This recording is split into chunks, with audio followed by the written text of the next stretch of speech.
Hey YouTubers, it's Bob with Bob's Outdoors here. I mentioned on the last video that we were going to be bringing in a billy for these goats. And here he is. Yeah, we just got him here probably about, I don't know, 2 hours ago, I suppose.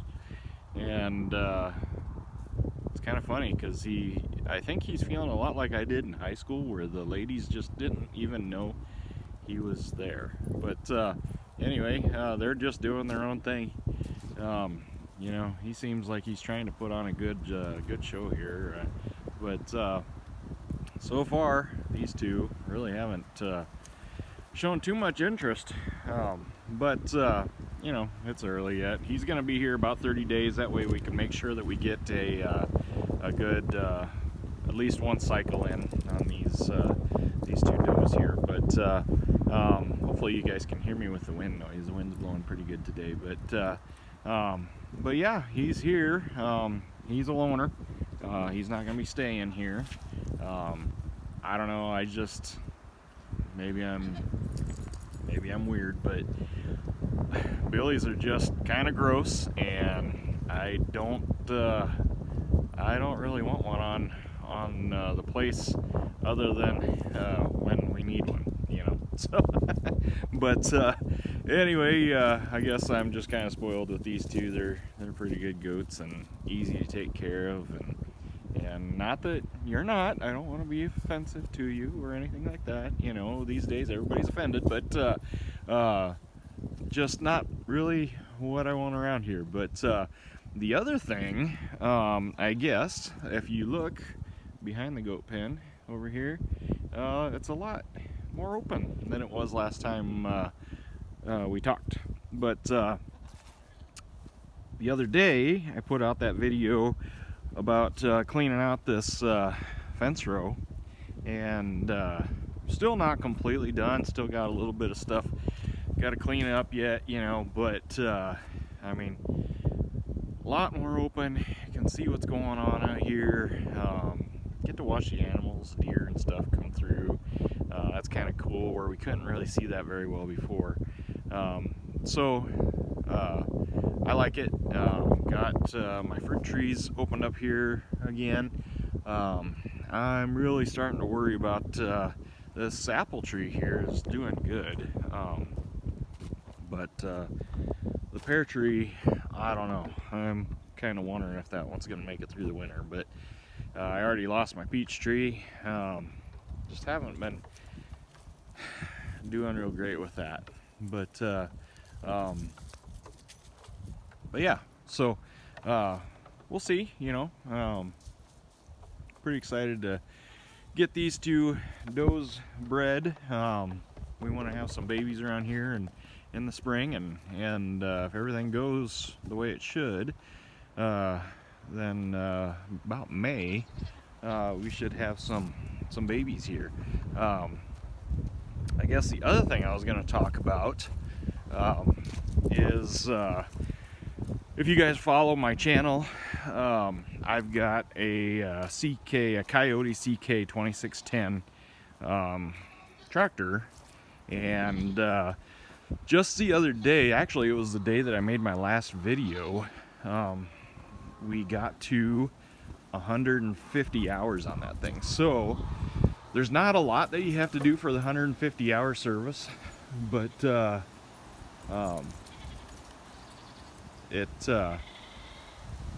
are a couple things here. So and yeah, I always like to keep my tractor clean, but it is not clean right now. It is dusty from cleaning out that fence row. Dusty and dirty and full of bird poop. But yeah, so I don't know, you know, there's a lot of tractors out there, you know, John Deere's and, you know, Kubota and Massey Ferguson. I mean, I looked at New Hollands, I looked at Kubota, I looked at Coyote, I looked at Massey Ferguson, a couple others, you know, and I don't really have any preference as far as loyalty or anything like that with tractors go, you know, but what I was looking for is bang for my buck, you know. I mean, we're on this little acreage, and you know, I knew I was going to have a lot of tree work, and probably wouldn't be doing a lot of PTO type things, other than maybe the tiller. And I have bought a tiller for this, and been super impressed with that. But you know, we don't have like the real thick clay, hard ground here. It's kind of a sandy loam soil here. But I mean, you guys can correct me, I guess, if I'm wrong, but I believe with the CK 2610, and that's the loader model there, but that there shows the CK 2610. But I believe you are, with this tractor, you're at 18 horsepower at the PTO. Now, for me, that seems to be plenty. I think we got some birds trying to get up underneath the hood there. That's why the dogs are so interested, because there's bird poop all over this thing. But anyway, bet you guys didn't know a wiener dog could jump all the way up on the tractor there. Yeah, he's coming in to see what's going on here. So I need to get that thing opened up, make sure we don't have anything living underneath there. But I have been so happy with this tractor. It has been awesome. I'm so glad I bought it. I haven't had, knock on wood, any problems, I mean, whatsoever. The only problem I guess I've had is this bolt right here on the loader kept wanting to come in and out, so I cleaned it all out, got it all clean, and then I put some thread lock on there. That cured that. And one of the issues that I think these things are a little famous for is the forward and reverse pedal like to stick if it sits for a while. So like today, this thing hasn't been run. I actually got shipped off to Minnesota for work for 3 days, and it sat a couple days on both sides of that. So you know, it probably hasn't been run since last week. But if I jump on this thing today, it will probably stick for just a little bit. And you know, everybody's gonna say, well, if you lube up, you know, that linkage under there, that'll cure that. Well, for some reason on mine, it really doesn't seem to cure it, but it does come out of it on its own here, the more you mess with it. But I've been super happy with this tractor. Very reliable. When it gets cold, it starts. When it's hot, it stays cool. Plenty of power for what I need here. The hydraulics on this thing are amazing. Some of the things that I lift here with I mean, trees pretty much everywhere, you know, it's done awesome. And then when I bought it, you know, I talked about it in the last video, I did a lot of research as far as a grapple because I wanted to maximize my lift capacity. And everything that I read pointed me to the Everything Attachments grapple, and been super happy with that also. Like I said in the last video, I'm not sponsored by Everything Attachments or anything like that. I'm not getting paid to make any of these videos. I just want to share, you know, with me or with you guys what works. And I got I don't know, I've got a set of forks over there. You know, of course, the bucket sitting over there.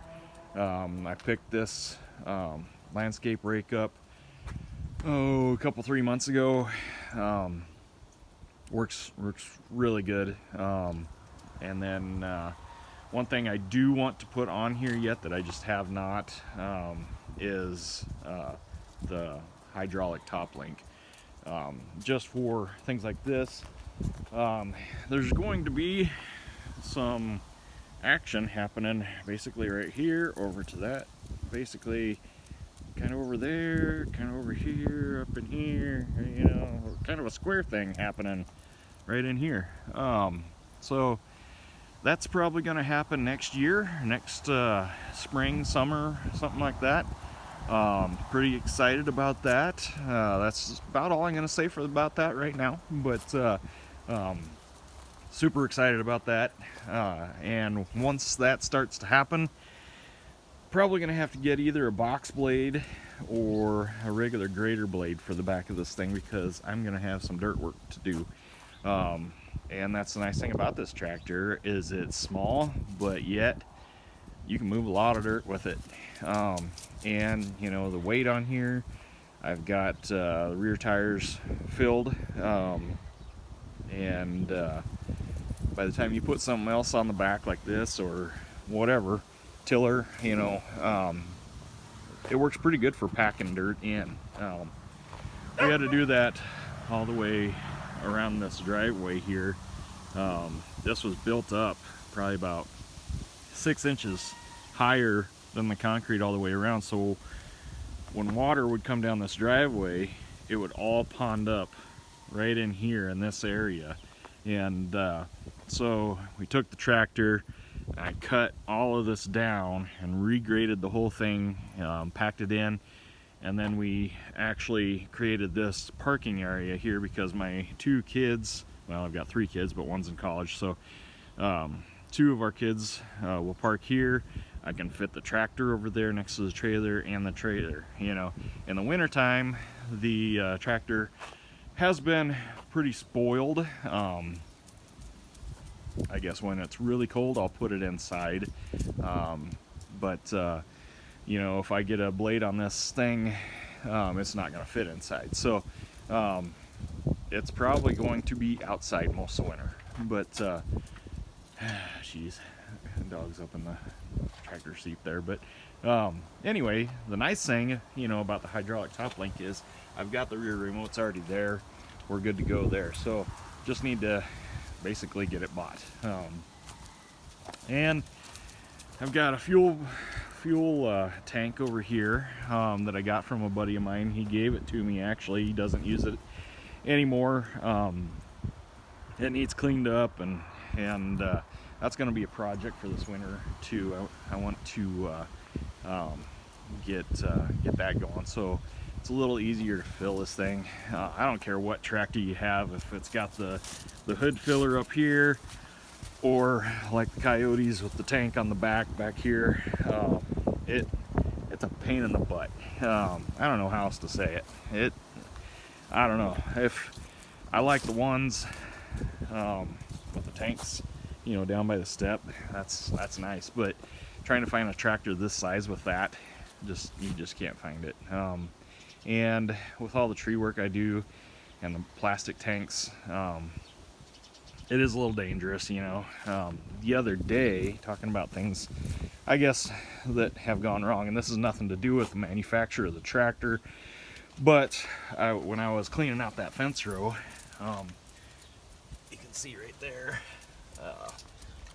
dogs are trying to figure out what I'm pointing at, but I hooked that on something and pulled down those connections there, so I need to get that strapped back up before I do anything. But I'll tell you what, guys, if you're on the fence with Coyote, I don't think you'll be disappointed.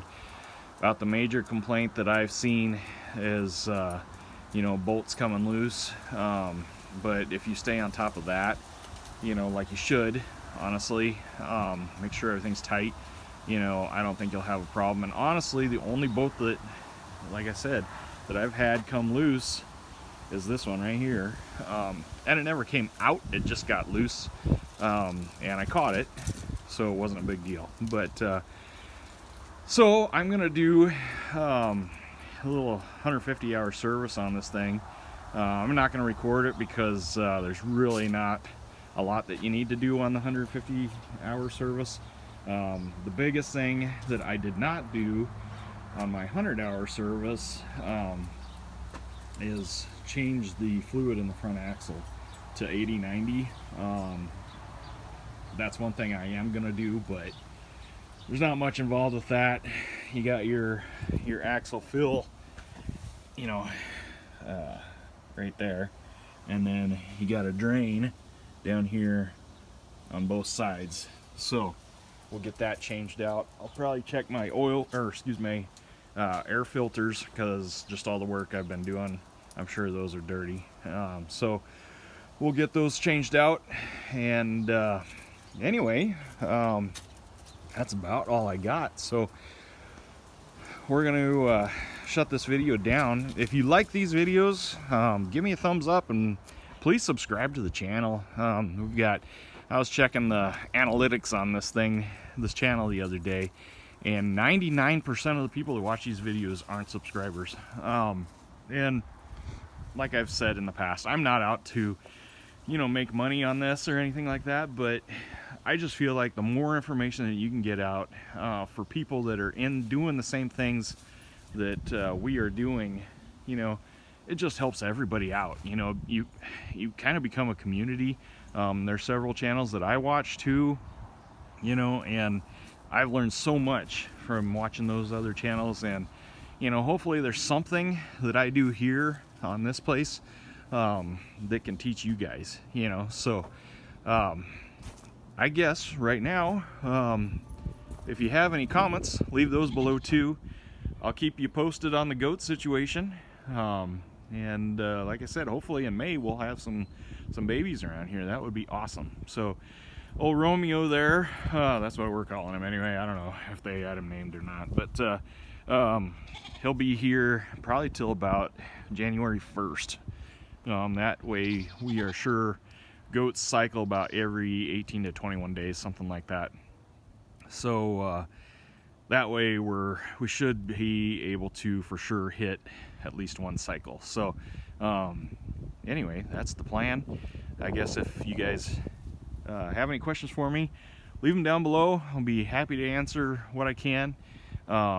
And we'll talk to you guys next time. Bye.